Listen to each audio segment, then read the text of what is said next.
হযরত ওমর গালটাকে নিয়ে মসজিদে নববীর ফ্লোরে রাখা গালটারে মাটির সাথে ঘষেন আর কামদেন আর বলতেছিলেন, ওয়াইলুল লাকা ইয়া ওমর ইন লাম ইয়াগফির লাকা রাব্বুক। ওমর, তোমার রব যদি তোমার ক্ষমা না করে, ওমর তোমার জন্য কিন্তু ভয়ঙ্কর বিপদ অপেক্ষা করতেছে। এত বড় মানুষ, ওমরের আখিরাতের এইরকম চিন্তা। সাইয়েদনা আবু বকর এত বড় মানুষ, অথচ আখিরাতের ভয় কিভাবে ঢুকছে ভেতরে। সাইয়েদনা আবু বকর দূরে চলে যেতেন, নির্জনে যায় একা একা চিৎকার করে করে কাঁদতেন আর বলতেন, ইবনা আবি কুহাফা, এই আবু কুহাফার বেটা, তুই মানুষ কেন হইলি রে? আরে তুই মানুষ কেন হইলি? এখন আল্লাহর সামনে তুই কেমনে দাঁড়াবি? হিসাব কেমনে দিবি? সাইয়েদনা আবু বকর গাছের দিকে তাকায়া তাকায়া চিৎকার করে করে কাঁদতেন আর বলতেন, ইয়া লাইতানি কুনতু ওয়ারাকা মিনাশ শাজারা তুদাদ ওয়া তুকাল। হায়, আমি মানুষ না হয়ে যদি গাছের পাতা হইতাম, লতা পাতা যদি হইতাম, তো জীবজন্তু আমারে চাবায়া চাবায়া খায়া ফেলতো, আমি শেষ হয়ে যেতাম। আল্লাহর আদালতে আর আমাকে দাঁড়াইতে হইতো না। এখন কেমনি হিসাব দিব? এরে ভাই, এত বড় মানুষ, তারা জান্নাতের সুসংবাদ পাওয়া দুইজনই, তাদের কলিজায় আখিরাতের ওই রকম চিন্তা।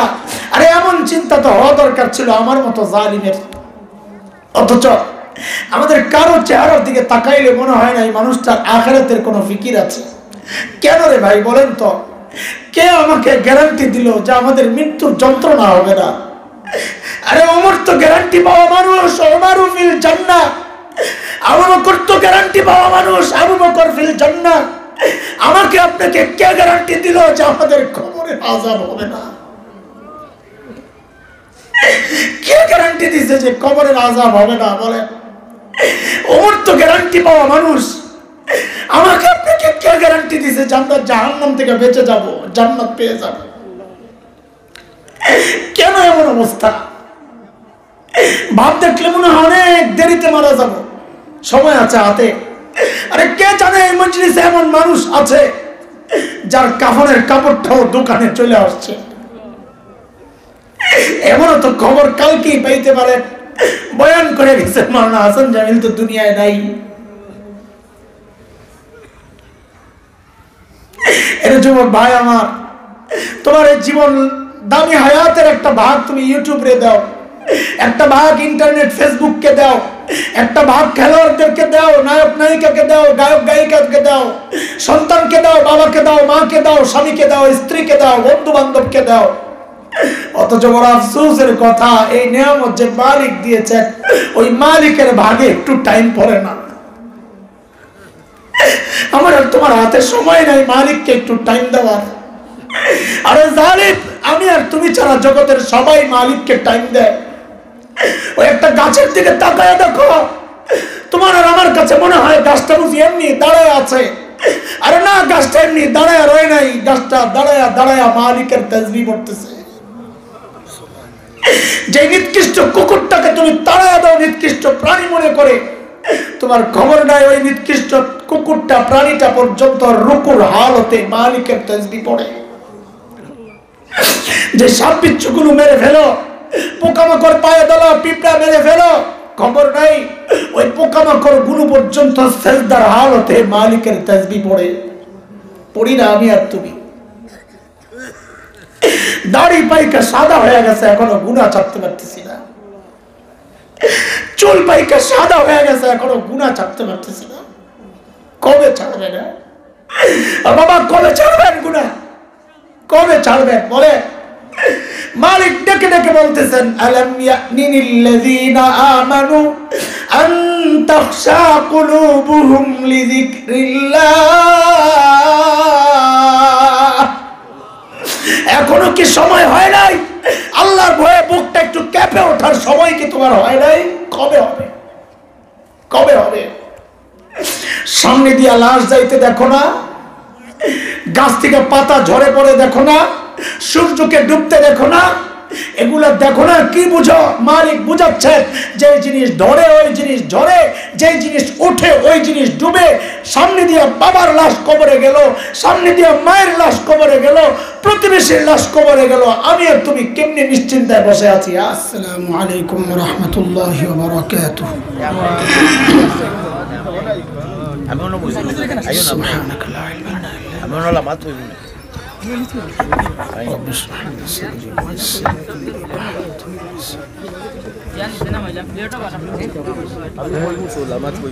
الحمد لله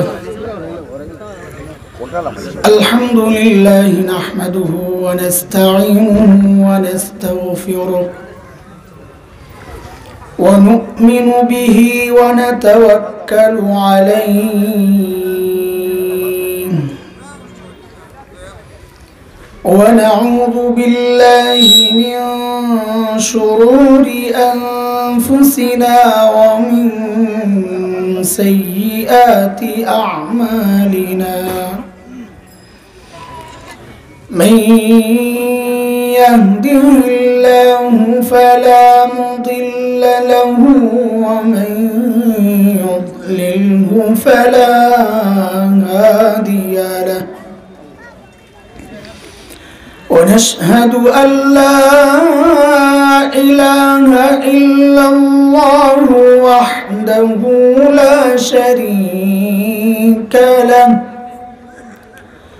ونشهد أن سيدنا وسندنا وحبيبنا ومولانا محمدا عبده ورسوله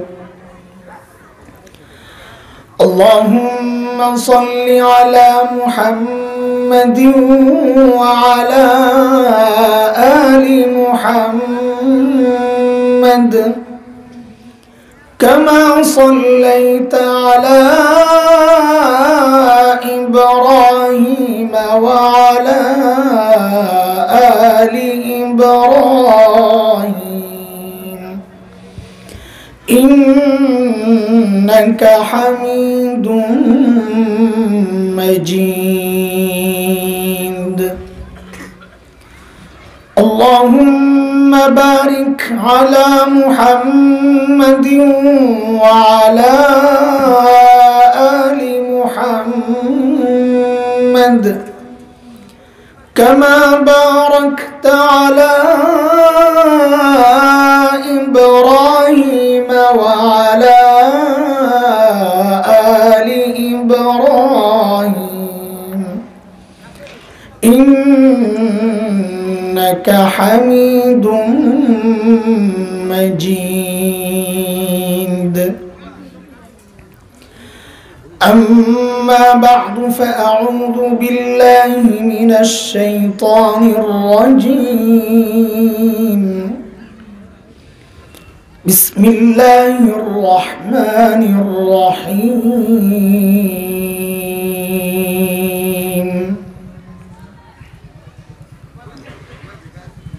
يا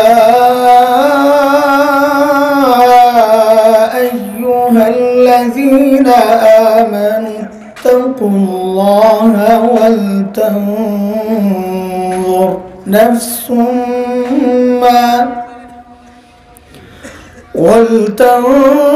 ولتنظر نفس ما قدمت لغد واتقوا الله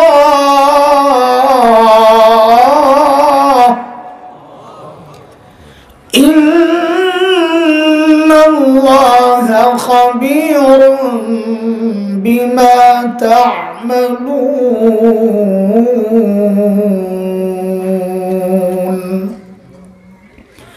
آمنت بالله صدق الله العلي العظيم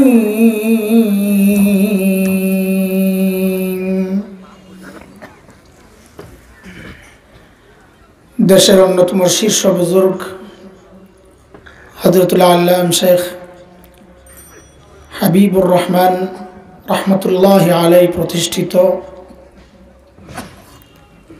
জামিয়া মুহসিনিয়া ইসলামিয়া মাদ্রাসা কর্তৃক আয়োজিত আজকের এই বার্ষিক ওয়াজ মাহফিলের চলতি অধিবেশনের সম্মানিত সভাপতি উপস্থিত হযরত উলামায়ে কেরাম, মুরব্বিয়ানে আযম,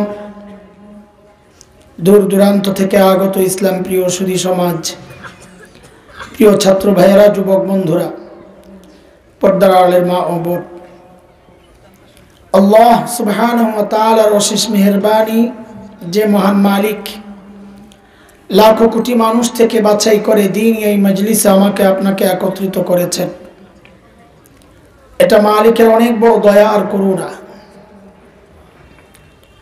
কুরআন আল কারীমের মধ্যে আল্লাহ সুবহানাহু ওয়া তাআলা বলেছেন,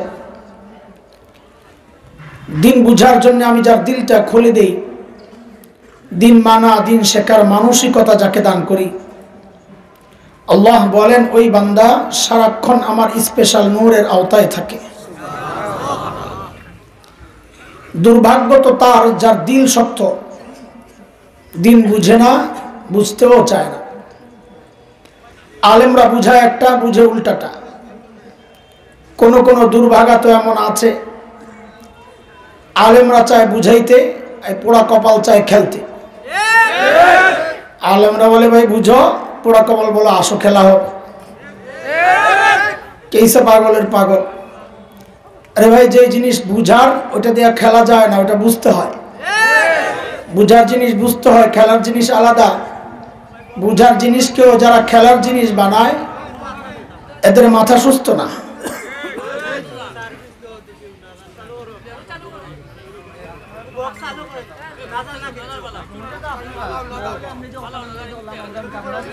কি সমস্যা?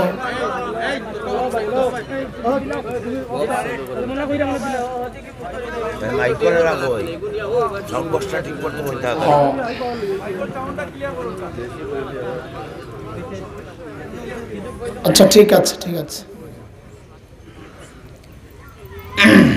ভিতরে কোনো হরন দেওয়া হয় নাই, সাউন্ড ভার ভার লাগতেছে। আমিও ভারী মানুষ, গলা ভাঙ্গা পাবলিক।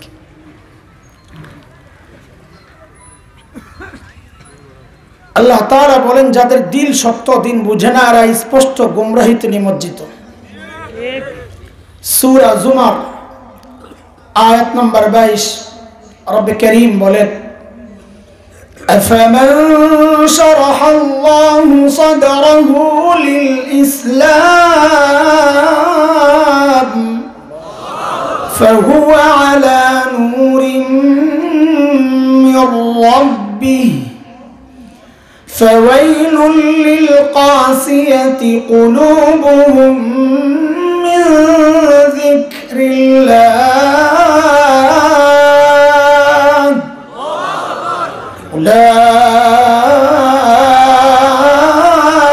أولئك في ضلال مبين।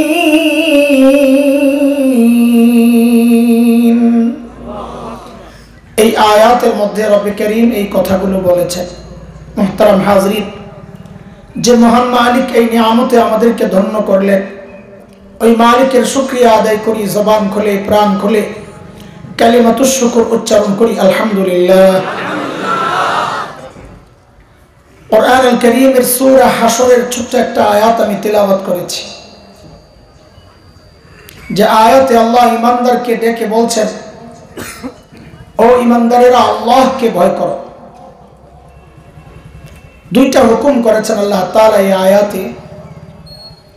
প্রথম হুকুম হচ্ছে ঈমানদারেরা আল্লাহকে ভয় করো। এই বিষয়ে আমি কোনো কথা বলবো না। পরের যে হুকুমটা, আল্লাহ বলেন ওয়াল তানজুর নাফসুম মা কদ্দামাত লিগাত। প্রত্যেকটা মানুষের উচিত তার আখিরাত নিয়ে চিন্তা করা,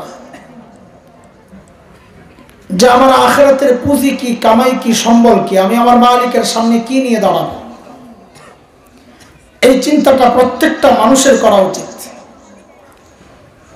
এমন না শুধু শ্রোতারা চিন্তা করবে বক্তাবাদ, মুরিদরা চিন্তা করবে পীর সাহেববাদ, সাধারণ মানুষ চিন্তা করবে আলেমরাবাদ, মুসল্লিরা চিন্তা করবে ইমামবাদ। না, আল্লাহ বলেন প্রত্যেকটা মানুষের চিন্তা করা উচিত যে আমি আমার মালিকের সামনে কি পেশ করব।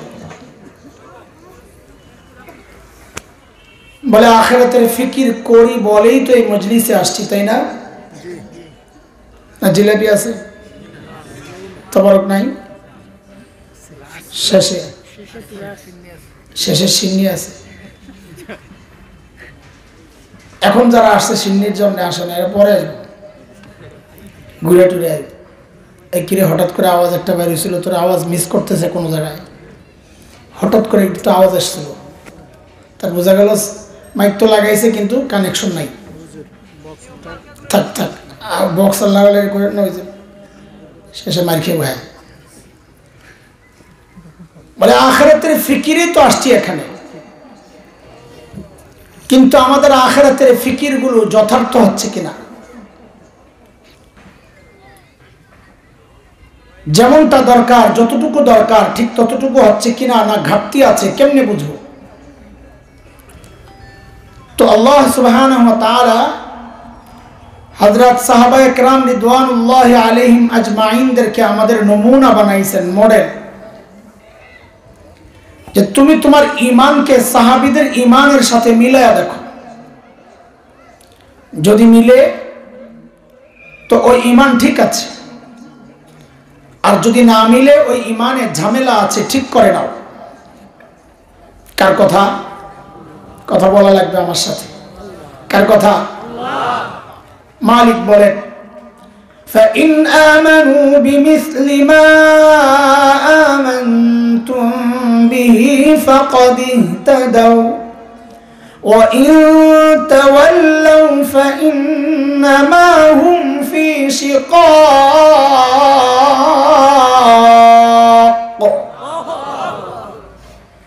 বলে তুমি তোমার তাকওয়াকে সাহাবীদের তাকওয়ার সাথে মিলাও। বলে কেন মিলাবো? তো আল্লাহ বলেন সাহাবীদের তাকওয়ার পরীক্ষা আমি নিয়েছি, ওই পরীক্ষায় তারা পাস, কাজে তোমারটাও যদি মিলে তো তুমিও পাস। মালিক বলেন উলাইকাল্লাযীনা ইমতাহানাল্লাহু কুলুবাহুম লিত্তাকওয়া লাহুম মাগফিরাতুন ওয়া আজরুন আযীম।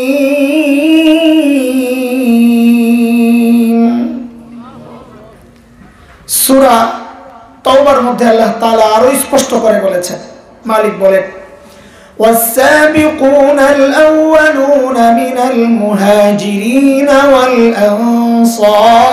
والأنصار والذين اتبعوهم بإحسان رضي الله عنهم ورضوا عنه وأعد لهم جنات تجري تحتها الأنهار خالدين فيها أبدا ذلك الفوز العظيم। আল্লাহ বলেন সাহাবীরা আমার উপর রাজি ছিল, আমিও তাদের উপর রাজি, তাদের জন্য আমি জান্নাত তৈরি করে রাখছি। তো বলে আল্লাহ আমাদের কি হবে? তো এই আয়াতের মধ্যে আল্লাহ ছোট্ট করে বলছেন ওয়াল্লাযীনা ইত্তাবাউহুম বিইহসান, যার ঈমান সাহাবীদের ঈমানের সাথে মিলে যাবে, যার আমল সাহাবীদের আমলের সাথে মিলে যাবে, আল্লাহ বলেন ওরে বান্দা আমি তোমার উপরেও রাজি, তোমার জন্য জান্নাত তৈরি করে রাখবো। এজন্য ভাই আমাদের আমলগুলোকে কাদের সাথে মিলায়া দেখা? বলেন বলেন। কাজে আজানের আগে আপনি দুরূদ শরীফ পড়বেন কি পড়বেন না এটা আপনার ব্যাপার, আমি কি বলার।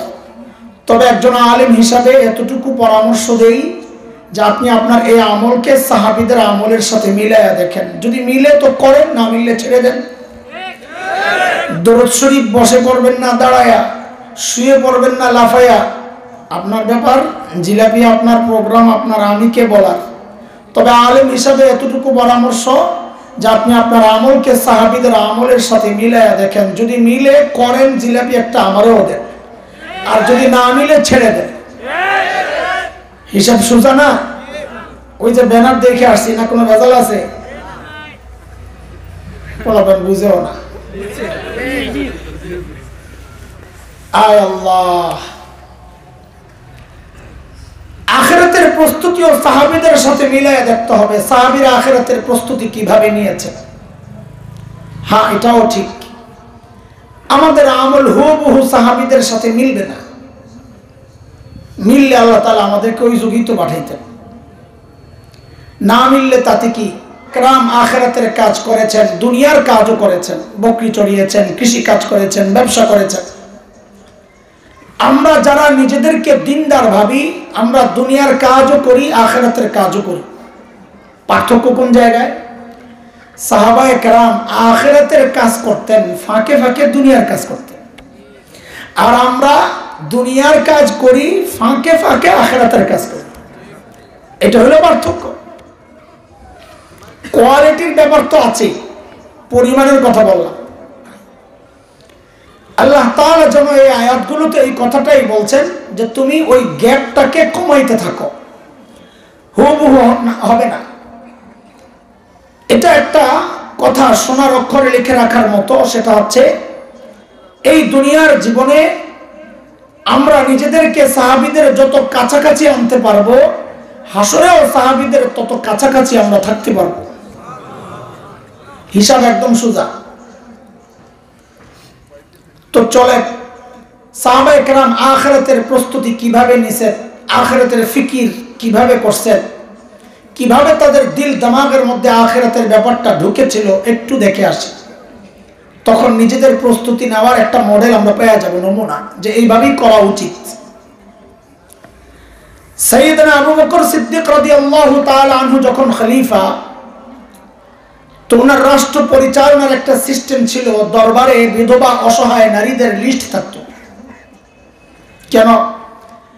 স্বেচ্ছায় যদি কেউ খিদমত করতে চায় তো এই লিস্টের ঠিকানা ধরে বুড়ির বাড়িতে চলে যেত খিদমতের জন্য, কারণ এটা অনেক সওয়াবের কাজ। নবী আলাইহিস সালাম বলেছেন, যারা ইয়েতিম আর বিধবার দায়িত্ব নিবে, নবী বলেন ওই ব্যক্তি আর আমি জান্নাতে পাশাপাশি থাকবো। এটা তো এই সমাজের জন্য বড় দুর্ভাগ্যের কথা। অন্য বিধবার দায়িত্ব নিবে থাক দূরের কথা, বহু পোড়া কপাল তো এমন আছে নিজের বিধবা মায়েরই খবর লয় না।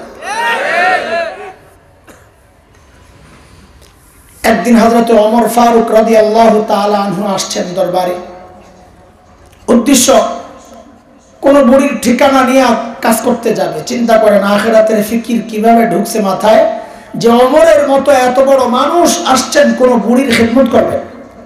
আর ওই সময়ের খিদমত কি? একটু পানি এনে দেওয়া, ঘরদোর একটু ঝাড়ু দিয়ে দেওয়া, থালা বাটি থাকলে এগুলো ধুয়ে দেওয়া, এই আর কিছু না। এগুলো করতে আসছেন ওমর। তো এসে নাম ধরে ধরে সব নাম দেখে বুট মার্ক করা, কেউ না কেউ আছে খিদমতে। একটা নাম পাইছেন শুধু খালি। হযরত ওমর ওই নামের ঠিকানা ধরে পরদিন সকাল ফজরের পর যায়া বুড়ির বাড়িতে হাজির। কখন বলেন তো? কথা বলেন, কথা বলেন। ফজরের পর। জিজ্ঞেস কেন করতেছি? মনোযোগের জন্য। কোরআনের সিস্টেম এটা। গুরুত্বপূর্ণ কথা বলার আগে প্রশ্ন করে নেওয়া। আল কারিয়া মাল কারিয়া ওয়া মা আদরাকা মাল কারিয়া। কারিয়া, কারিয়া কি চিনেননি? কারিয়া আর এত কিছু বলার দরকার কি? ডাইরেক্ট বলে দিলেই তো হয়। এটা আল্লাহর সিস্টেম, মনোযোগ আকর্ষণ করতেছে। তো বলেন হযরত ওমর কখন গেছেন বুড়ির বাড়িতে? ফজরের পর। কথাটা কেন জিজ্ঞেস করলাম? ওই জরুরি কথাটা বলার জন্য। সাহাবায়ে কেরাম দিনের কাজ শুরু করতেন সকাল সকাল। কেন? নবী আলাইহিস সালাম যারা সকালে কাজ করেন তাদের জন্য বরকতের দোয়া করেছেন। বিখ্যাত আলিম শেখ ইবনুল কাইয়িম রাহমাতুল্লাহি আলাইহি জাদুল মাআদের মধ্যে আসছে, হযরত বলেন কেউ যদি সকালে ঘুমায় তার ঘর থেকে জিন্দেগিতে অভাব দূর হবে না। এবার কাঁথা গরম করেন সকালবেলা যায়, ফজরটা না পড়লে আরো ভালো হয়। পরদিন সকাল সাইয়েদনা উমর ইবনুল খাত্তাব বুড়ির দরজা নক করে বলে, মারে আপনার ঘরের কাজগুলো করার জন্য আমি উমর ইবনুল খাত্তাব হাজির। বুড়ি ভেতর থেকে জবাব দেন, বাবারে প্রতিদিন যে আল্লাহর বান্দা আমার ঘরের কাজগুলো করেন তিনি তো ইতিমধ্যেই কাজ করে চলে গেছেন। এই কখন? ফজরের আগে। হযরত ওমর চিন্তা করলেন তাইলে আমাকে আরো আগে আসা লাগবে। ওই চিন্তায় সাইয়েদনা ওমর পরদিন ফজরের আজানের ওয়াক্ত বুড়ির দরজা নক করে বলে, মারি আপনার ঘরের কাজগুলো করার জন্য আমি ওমর ইবনুল খাত্তাব হাজির। আজকেও বুড়ি জবাব দিচ্ছেন, বাবারে প্রতিদিন যে আল্লাহর বান্দা আমার ঘরের কাজগুলো করেন তিনি ইতিমধ্যেই কাজ করে চলে গেছেন। কখন? হযরত ওমর চিন্তা করলেন তাইলে আমাকে আরো আগে আসা লাগবে। ওই চিন্তায় সাইয়েদনা ওমর ইবনুল খাত্তাব পরদিন তাহাজ্জুদের ওয়াক্ত বুড়ির দরজা নক করে বলে, মারি আপনার ঘরের কাজগুলো করার জন্য আমি ওমর ইবনুল খাত্তাব হাজির। হযরত ওমরকে অবাক করে বুড়ি জবাব দিচ্ছেন, বাবারে প্রতিদিন যে আল্লাহর বান্দা আমার ঘরের কাজগুলো করেন তিনি ইতিমধ্যেই কাজ করে চলে গেছেন। ও ভাই কখন? কখন চিনেননি তাহাজ্জুদের ওয়াক্ত? কখন? আর কথা বলেন। আচ্ছা আপনারা চুপচাপ থাকতেছেন কি? ব্যাপারটা কি? সব কাম আমার আপনাদের। আচ্ছা এটা বুঝেন, একটু না বুঝলে তো শেষে কথা কইবেন না। আপনাদের এলাকায় দৌড়ায় কি দিয়া? হাত দিয়া না পাও দিয়া? পাও দিয়া দৌড়ায়? আল্লাহ, তো ঢাকার সাথে মিল আছে। আচ্ছা বলেন তো, এটা তো স্কুল মাঠ না মাদ্রাসা মাঠ, যদি একটা বাচ্চাকে এখান থেকে ছেড়ে দেওয়া হয় যে ফুল স্পিডে দৌড়া, ওদিকে খুব দৌড়ায় ওই পার গেছে, ওই মাথায় যাওয়ার পর হাতগুলা বান্ধা হয়েছে, বাইদা বলতেছে এইবার আগের মতো স্পিডে আবার ফেরত যা, পারবে? দৌড়ের স্পিড কমে যাবে কেন? হাত দিয়ে তো দৌড়ায় না। হ্যাঁ, হাত দৌড়ায় না ঠিক, কিন্তু পাও যখন দৌড়ায় তখন হাতের একটা ভূমিকা থাকে। হাত নড়ে চড়ে আর বলে তুই একা না, তোর সাথে আমরাও আসি দোস্ত, চল। তখন পাও চলার মধ্যে গতি পায়। এবার বক্তা তো বয়ান করবে, কাম তো আমারই এটা, কিন্তু আপনারা যদি হাতের ভূমিকা না নেন, সাথে একটু নড়াচড়া না দেন, আমার কথা বের হবে না। এখনো তো বের হয় না। আগে আগে সিন্নি খাওয়াই লইতাম, পরেই খাইবেন। একটু কথা বলে। তাহাজ্জুদের ওয়াক্ত চিনেন আপনারা? কখন? 1 ঘন্টা 2 ঘন্টায় এক একজন এক একটা বলবে, এটা তো মুফতি সাহেবদের কথা, আমি ওইদিকে যাব না। আমার কাছে একটা ডিজিটাল ব্যাখ্যা আছে, ডিজিটাল ব্যাখ্যা তাহাজ্জুদের ওয়াক্তের। সেটা হলো, এই যুগের পোলাপান যখন ফেসবুক আর ইউটিউব বন্ধ করে ঘুমাইতে যায়, ওটা হলো তাহাজ্জুদের ওয়াক্ত।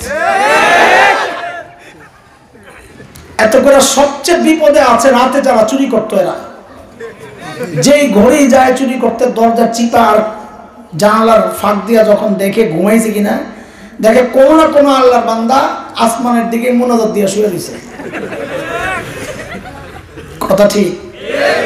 বেহায়াগুলো আবার হাসে, শরম নাই, গজব তো এই জন্যই আসে।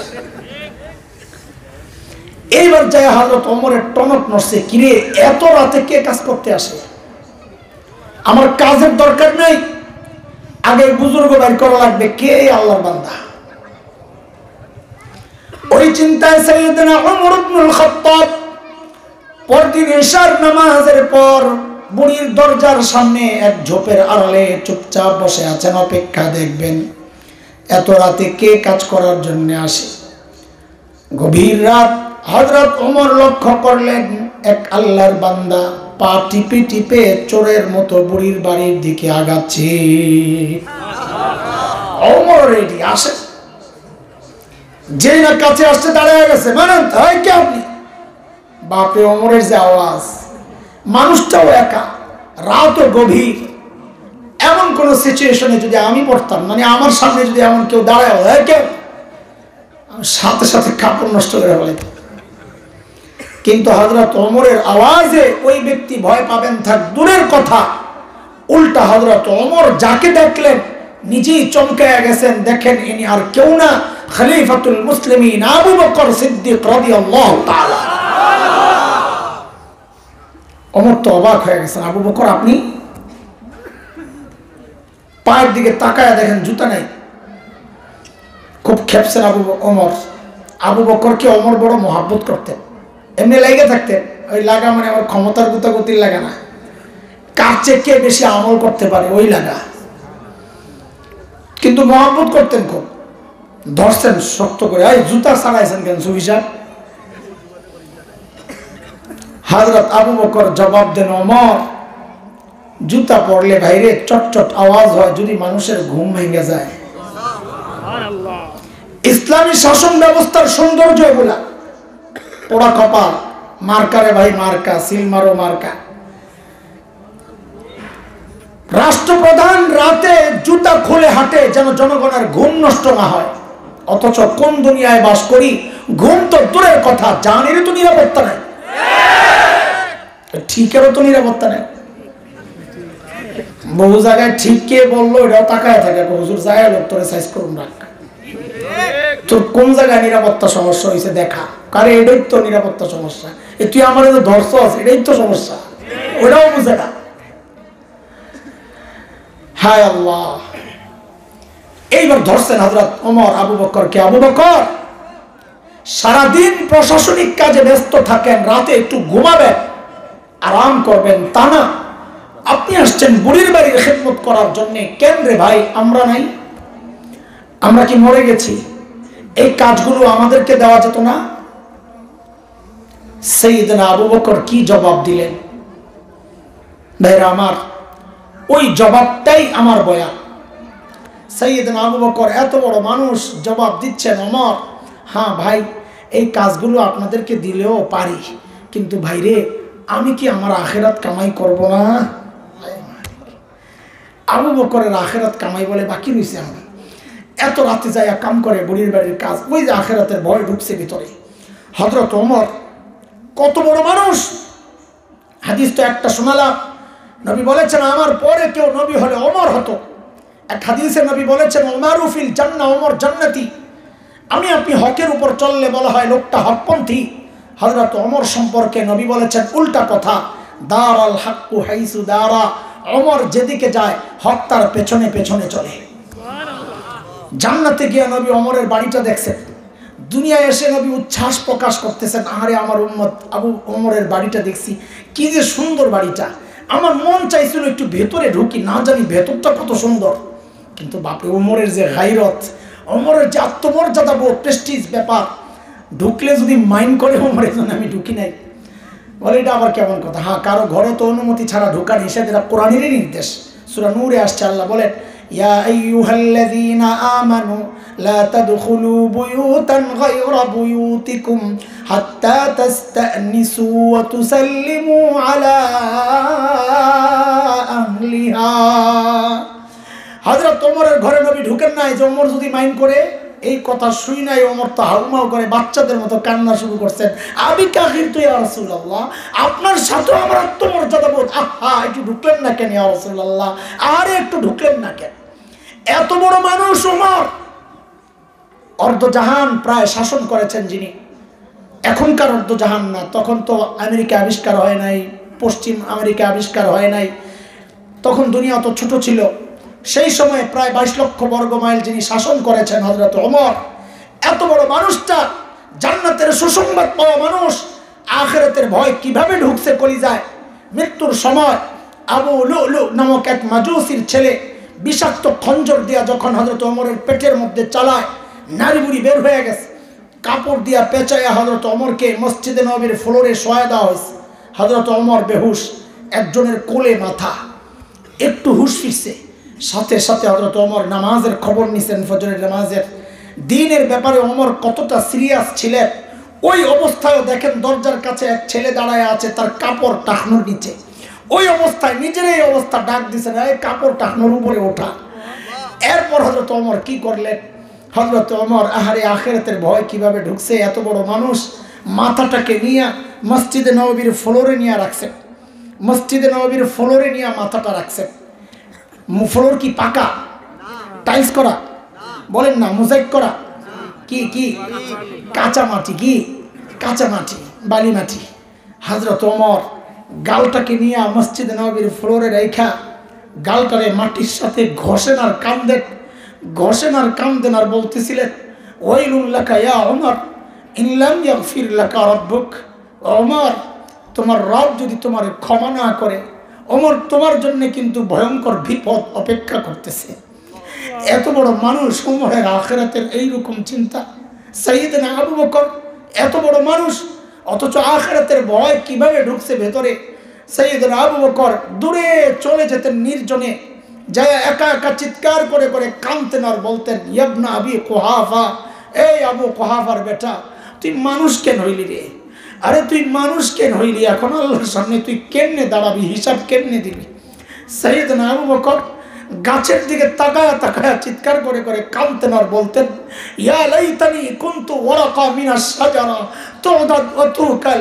হায় আমি মানুষ না হয়ে যদি গাছের পাতা হইতাম, লতা পাতা যদি হইতাম, তো জীবজন্তু আমারে চাবায়া চাবায়া খায়া ফেলতো, আমি শেষ হয়ে যেতাম। আল্লাহর আদালতে আর আমাকে দাঁড়াইতে হইতো না, এখন কেমনি হিসাব দিব? এরে ভাই, এত বড় মানুষ, তারা জান্নাতের সুসংবাদ পাওয়া দুইজনই, তাদের কলিজায় আখিরাতের ওই রকম চিন্তা। আরে এমন চিন্তা তো হওয়া দরকার ছিল আমার মতো জালিমের। অথচ আমাদের কারো চেহারার দিকে তাকাইলে মনে হয় না এই মানুষটার আখিরাতের কোনো ফিকির আছে। কেন রে ভাই বলেন তো? কে আমাকে গ্যারান্টি দিল যে আমাদের মৃত্যুর যন্ত্রণা হবে না? আরে ওমর তো গ্যারান্টি পাওয়া মানুষ, ওমরু ফিল জান্নাহ। আবু বকর তো গ্যারান্টি পাওয়া মানুষ, আবু বকর ফিল জান্নাহ।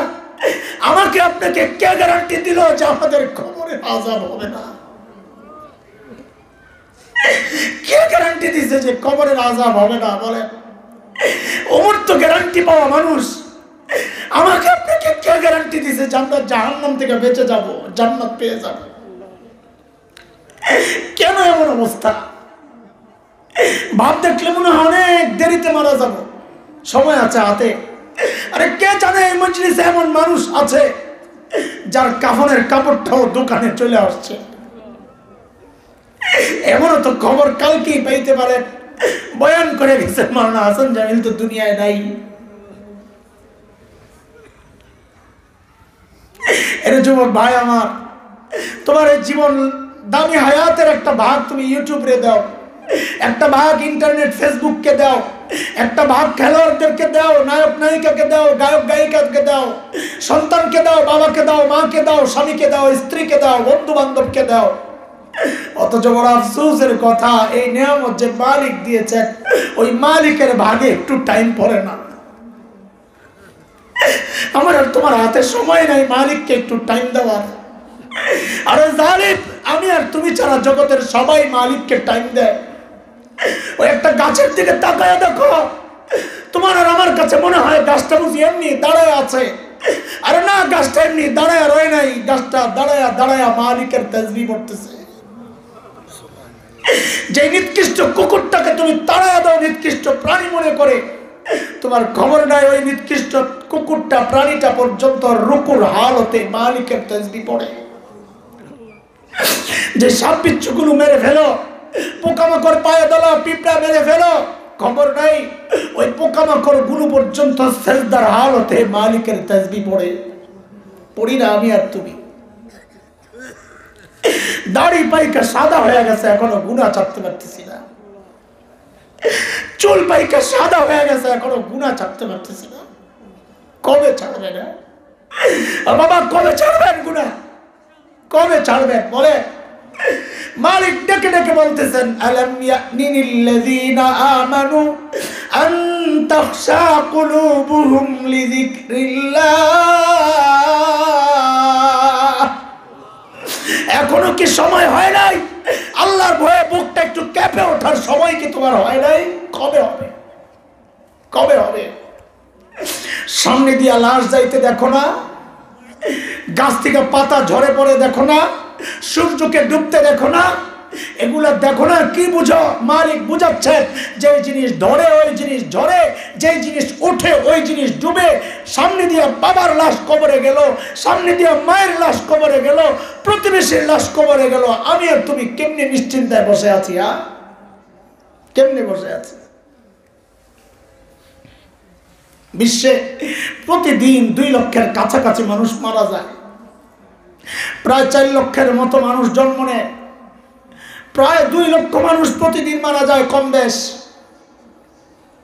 এই 2 লক্ষর মধ্যে আমি তুমি তো যে কোনো মুহূর্তে পড়ে যেতে পারি।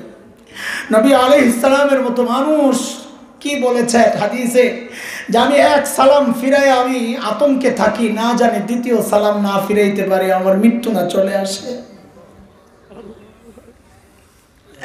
আমি আর তুমি নিশ্চিন্তে বসে আছি, বহুত দেরি আছে, এখনো সময় আছে হাতে। কি নিয়ে দাঁড়াবা মালিকের সামনে বলো তো? কি আছে পুঁজি? গুনার পোটলা ছাড়া, গুনার বস্তাটা ছাড়া আছে কি?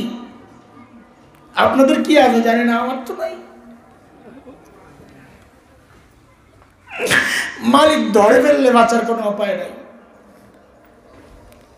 যার কারণে হযরত ওমর তিলাওয়াত করতেছিলেন আর কাঁদতেছিলেন, ওয়াকিফুহুম ইন্নাহুম মাসউলুন। এই আয়াত তিলাওয়াত করতেছেন আর কাঁদতেছেন ফোপায়া ফোপায়া। কেন? ওই যে হাসরের মাঠের একটা চিত্র এই আয়াতের মধ্যে ফুটে উঠছে। আল্লাহ হাসরের মাঠে কিছু মানুষকে আটকায়া দিবেন, ফেরেশতাদেরকে বলবেন ওয়াকিফুহুম, এগুলারে ধর, এগুলার আটকা, ইন্নাহুম মাসউলুন, এদেরকে জিজ্ঞাসাবাদ করতে হবে। হযরত ওমর কাঁদতেছেন, হায় ওই গ্রুপে যদি আমিও পড়ে যাই।